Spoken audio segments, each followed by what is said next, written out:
that day you're gonna do stupid stuff like that. When you are out, you're coveting your best friend's beauty in high school. You are gonna covet your best friend's children when they're born all cute. You are gonna covet your best friend's children. And so when your best friend's daughter falls pregnant at the age of 16, you're gonna secretly gloat. Instead of, as parents, mourn the fact that your daughter has gone and tarnished herself in this way. Goodness gracious, labantwana sizoyenza ngabo.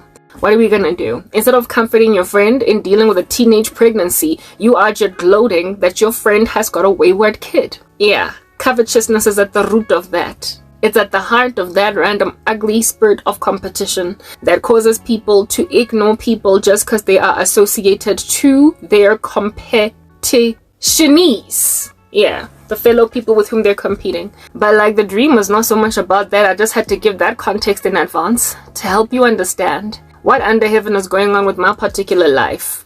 I very unfortunately, let's just put that out there, just so happened to have been by omission comprehensively abandoned, neglected by individuals that were competing with various individuals that were tied to me. Competing vehemently, voluptuously, and ever so effervescently with my mom, with my sister, with my cat, my dog, my pig, and my horse. Not that I have any of such thing, but you get my point. People competing with my cousin, people competing with essentially things or human beings that were attached to me, that based on that affiliation alone, not so much because they got issues with me, not because they have beef with me, not because they are even competing with me. It wasn't me that they were competing with. It was these human beings that they were competing with. They abandoned me. They left me to rot on the side of the street, gather dust, to basically grow fur and ooze green like pus. They left me to fester, left me for dead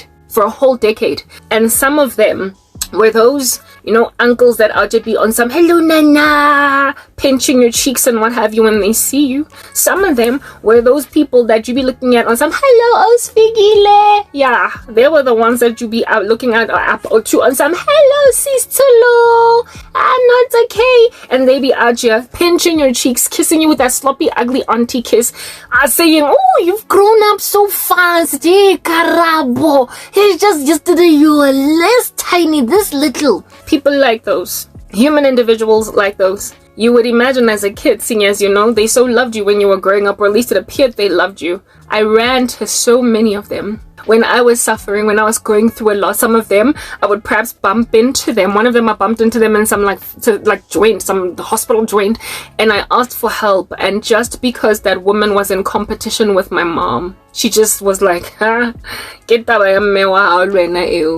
with your own problem by yourself. It was only because I was my mother's daughter that woman neglected me. For a myriad of reasons have people just dumped me, left me